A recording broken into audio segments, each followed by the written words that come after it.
I'm so tired of my ex-husband's wife wanting to be my friend just because he cheated on us both. I don't understand why I'm in this situation, and honestly, I'm frustrated because even my own family tells me I'm the bad one here. I just need to vent, and I don't need any advice or someone telling me do this. I think you should tell her this, or I would write her this or that. More than 17 years ago, my ex-husband cheated on me with a woman I didn't know, but she knew me. He left me for her when our only daughter was a baby, and I just moved on with my life. I was never going to fight for a man who makes immature decisions without thinking about the consequences. He married that woman, and I continued with my life, preferring a healthy co-parenting situation for my daughter. He never showed remorse and even told me that our relationship was always a mistake and that she was the love of his life. That helped me realize he was a complete jerk, and I didn't need a man like that in my life. Now, he has cheated on her, and for some reason, this woman, who always had a cold and distant relationship with me, insists on talking to me every day. I found out about the infidelity from my daughter, who wasn't affected by it, so I didn't think much about it. The only thing that concerned me was whether he could continue having our daughter at his house on weekends as usual. But his wife started sending me messages explaining what happened when I never asked her to. In the past, I only spoke to her if her husband didn't respond to my texts about our daughter.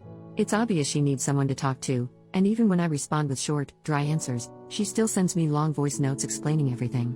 I get that she needs to vent about her husband's infidelity, but why me? I don't want to be rude, but I really don't care about how she or he feels. In one of her audios, she said, "You know how I feel now." Like, I guess? But that was 17 years ago. It's not the same. To be 100% honest, she can't compare her situation to mine at all. A woman who had just given birth and was told by her husband that he'd been cheating on her for a long time with another woman who wasn't boring in bed and knew how to appreciate him, versus a woman who knew her husband was unfaithful and chose to marry him anyway. Anyway, I've tried to ignore her as much as possible, but when I talk to my family or friends about it, most of them say things like, "Oh, but she must feel lonely. She wasn't to blame for being the other woman. I think you should be more empathetic. We all need someone to talk to," or my personal favorite, "She's not to blame for him being a cheater. You should understand her because she needs help." I understand that she isn't to blame and that he's the cheater, but she, a fully grown adult at the time, chose to marry a man she knew was cheating on his pregnant wife. So why should I be responsible for helping her when she never told me, "Hey, your husband is sleeping with me, and that's really messed up because he's married to you"? That's what I would have done if a married man had flirted with me.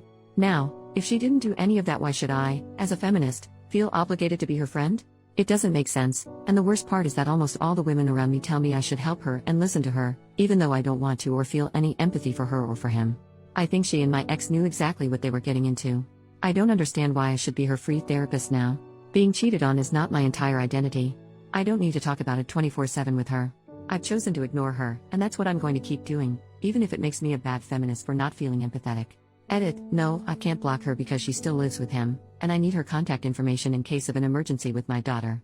And honestly, it's strange how many people are commenting or even sending private messages telling me what I should say to her or writing what they think I should feel. I'm sorry, but there's no way I'm going to use a stranger's message, who doesn't know me or the whole situation, to communicate with someone. I feel like a lot of people in the comments are projecting their own experiences. Update, 13 days later. Hi, it's been a while since I posted, and I just wanted to give a little update for those who were worried. First of all, my mother was in a long-term relationship as the other woman during my teenage years and into adulthood. Their relationship lasted many years until he passed away, and I don't think his wife ever found out about the affair. That's why my mom manipulates me into not judging my ex's wife, saying no one chooses who they fall in love with. My mother has always seen herself in that woman, which is why she said that my ex-husband, his lover, now wife, were soulmates and that I shouldn't interfere. I was very young at the time, and my mother was the only one I could rely on for support. Well, narcissists always latch onto vulnerable people. Nowadays, I don't have much contact with her, but my daughter spends time with my family. As for my friends, I'm a feminist activist, and opinions about the other woman are mixed, especially among my more liberal friends. Often, judging the other woman is seen as misogynistic, with people saying they're single. It's the man who's at fault, and we need to show solidarity with other women. So, I expected that reaction from most of them. I agree with this in most cases, but not this one. I can feel empathy when the woman didn't know or was being groomed as a minor, but in this case, I don't feel any pity because she knew exactly what she was doing. Women can also be mean and cruel. Women can also choose to be the villains in a story without being manipulated because we are not weak, and my ex's wife is that kind of woman. No one forced her into anything. Sorry if that explanation was unnecessary, but there were people who didn't understand my family's and friends' behavior, and it feels good to vent. I ended up speaking with my ex's wife because, a few days ago, I had an incredibly stressful day, and the last thing I needed was to see her messages on WhatsApp. I exploded. I had planned to continue ignoring her, but that day, I was upset about work, and I ended up telling her everything. I sent her a voice note explaining that I am not interested in her life or her suffering. I told her that we are not friends, and I don't want to be. She never apologized to me, and now she expects me to bond with her over being cheated on by the same man. I said other things too, and while I wish I could post the voice notes here, they were over 5 minutes of me telling her that our situations are not the same. It was probably the greatest catharsis I've ever had. She got upset, and we argued. It was exhausting, and the last thing I want is conflict after 17 years of peaceful co-parenting. I know they won't get divorced, which means she'll remain in my life, so I sent my ex a message with one of her voice notes.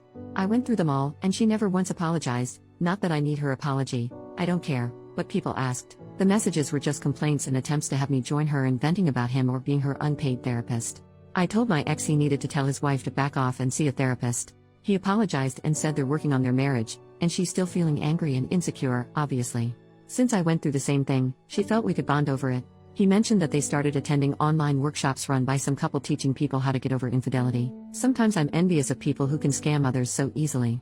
I told him that I am not friends with her, and this is affecting our co-parenting.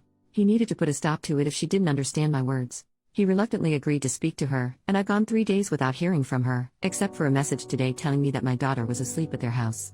I guess it worked. I don't care whether they have a happy or miserable marriage. I don't care if she's happy knowing he cheated on her but stayed.